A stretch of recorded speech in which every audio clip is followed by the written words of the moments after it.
Bioshock is a first-person shooter set in the underwater world of Rapture. It was developed primarily by 2K Australia and 2K Boston, now Irrational Games. Development was led by Ken Levine, previous creative director of System Shock 2. Levine was inspired by the Art Deco-style architecture of Rockefeller Plaza to create an experience yet to be seen in first-person shooters. The story and atmosphere of the game were influenced by authors George Orwell and Ayn Rand, as well as the principle of altruism.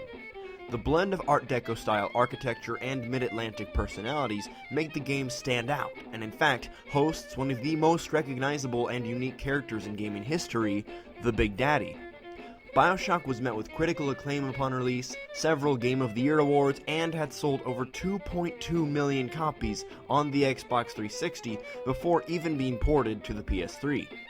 The success of the game spawned 2 sequels and a recently released remastered collection, and even an unfortunately scrapped movie adaptation. With all of that popularity, we have to ask, what's so great about it?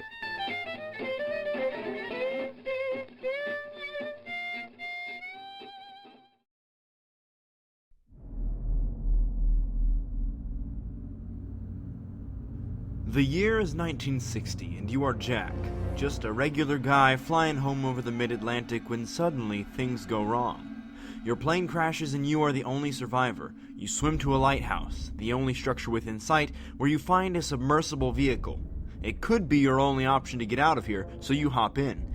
Instead, you sink deeper and deeper into the ocean until you discover Rapture.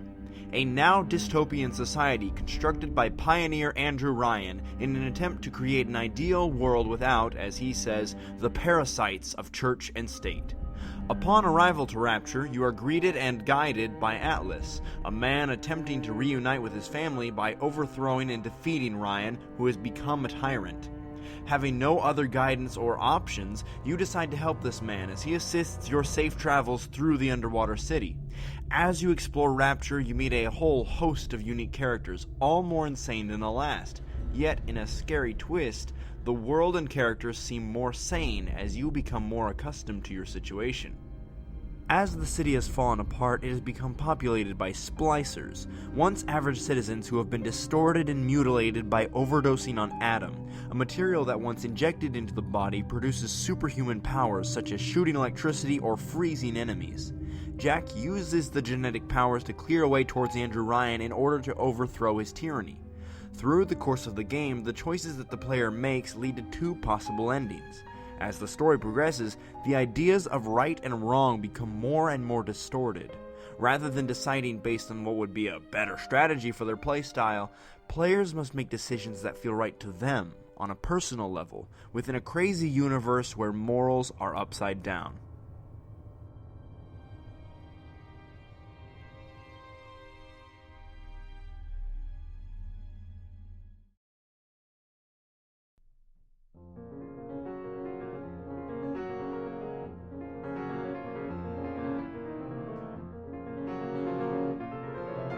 Levine wanted a world in which the inhabitants dynamically interacted with each other.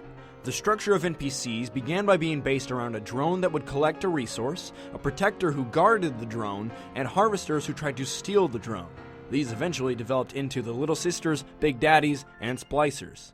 Thrown into all of this is, of course, the player, who has a different approach and reason to interact with each of the NPC types. Splicers are a disturbing nuisance and when in numbers can cause you grief, but they also provide you with ammo and health. Big Daddies are quickly established as terrifying beasts, which the game teaches very early on. However, you have to take on Big Daddies if you want to get to the ultimate treasure of the game, the Little Sisters, who supply you with Adam, allowing for upgrades and abilities. Speaking of which, the abilities given to you through tonics are a major game changer between any 2 players.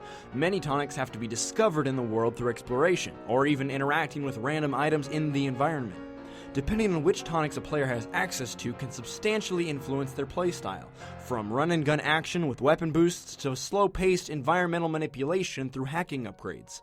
The hacking in Bioshock is similar to pipe mania, having players make quick decisions to reap rewards, and each type of hack, whether it be turrets, cameras, or safes, have a similar type of puzzle layout. There's even a difficulty meter displayed with each attempted hack, allowing for the decision of risk versus reward. The quick decisions don't end with hacking.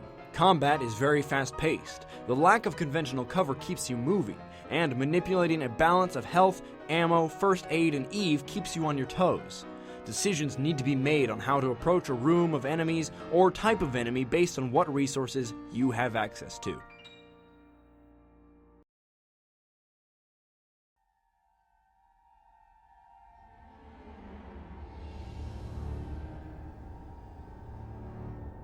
Bioshock provides players with something different. When Bioshock came out in 2007, you could say that modern gaming was just hitting its stride. Rhythm gaming was at its peak, and we had access to plenty of amazing shooters and sci-fi games, but we didn't have this. The world of Rapture was something fresh. The path of this game presents itself as selectively linear. Players have very obvious objectives and clear paths to complete these objectives. However, there are noticeable secondary and unnecessary detours that a player can take at their own discretion. These choices of exploration could lead to finding more ammo and health, upgrades for weapons, or even extra bits of storyline.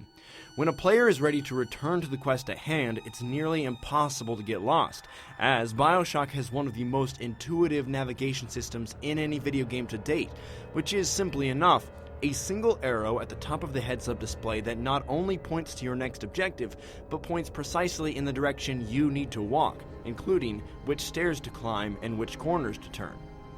The predicted outcome of a player's approach to the game is left ambiguous. That is to say, even though you are given everything you need to know and how it will affect you immediately, you aren't told how it may affect the story or your character later on. Bioshock is centered around the idea of choice and how your choices have consequences. Originally, Levine wanted only a single, ambiguous ending to the game. However, the team ended up creating two separate endings based off of the player's interactions with the biggest choice in the game: your interaction with the Little Sisters. While some people may interact with Little Sisters one way or another, or even avoid them entirely, the lack of predictability of the outcome guides players to do what they consider to be morally acceptable, rather than what will provide you with the best strategic outcome. What this means is that while most RPGs allow the player to choose abilities and skills to make their character fit their playstyle, the choices allowed in Bioshock are very slim in the best way possible and limit the player to do what is acceptable for themselves.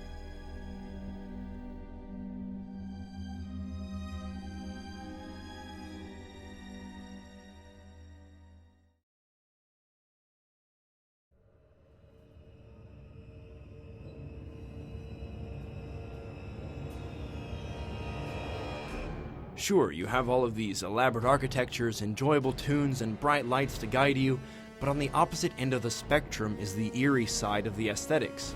You can ask most people who played Bioshock when it first came out. If they didn't know what they were in for, it would be easy to think that this was a horror game. The atmosphere is dark, dreary, and sometimes downright creepy. The characters and NPCs throughout the adventure are equally disturbing, visually and mentally. The selection of soundtrack in this game also needs to be brought to attention. The soundtrack is comprised of a mixture of original pieces written for the game, as well as 30 licensed songs from the 40s and 50s, such as Beyond the Sea. The original pieces in the soundtrack are composed by Gary Shyman, who composed music for Destroy All Humans, Dante's Inferno, and all 3 Bioshock installments. He composed very simple pieces that would emphasize the visual aesthetic of the world by being, in his words, eerie, frightening, and at times beautiful. Dialogue is almost exclusively delivered through pre-recorded audio diaries that other characters and inhabitants of Rapture have left around for the player to find. These diaries add optional story and lore to the world of Bioshock without slowing down gameplay or worse, making you stop and read. As enjoyable as it becomes to learn the inner workings and tics of the citizens of Rapture, the fact that none of this is spoken to your face adds a sense of separation from humanity that is shown in the delusional personalities the player stumbles across. Also, one fun fact, the setting of Bioshock was not always an underwater city. In fact, it varied wildly from what we have come to know. In earlier development, the team also considered a space station of genetically mutated monsters and an unearthed, abandoned Nazi laboratory.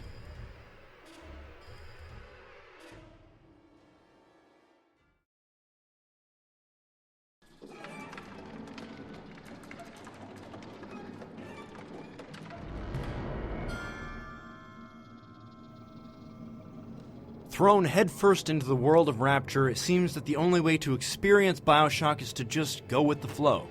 Everything is presented to the player in a smooth, natural progression, including story and gameplay.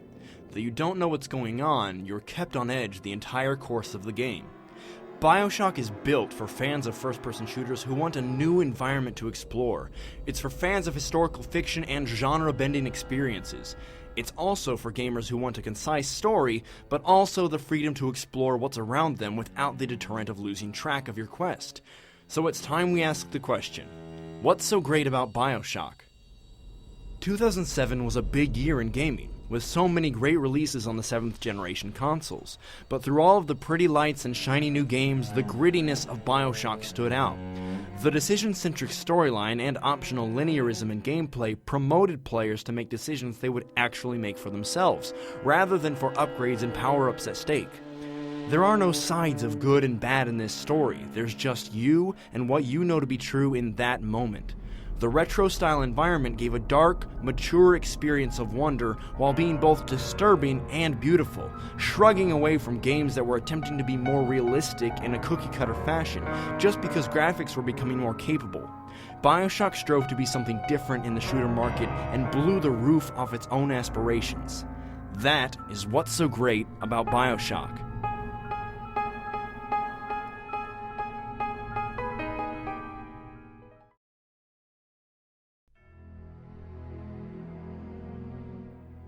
Thank you all for watching this episode of What's So Great About Gaming as we dove into the world of Rapture. Obviously, we only discussed the first game in the Bioshock series today, but if you want to see episodes on Bioshock 2 or Bioshock Infinite, would you kindly let us know? If you have a favorite series or single game that you think is great, leave a comment of your choice and we'll look into it. If you feel there is something about Bioshock that didn't get enough attention, let us know. We'd love to discuss it with you. If it's important enough, we may even make a follow-up video. Thanks again for watching. Now go play a great game. We'll see you next time.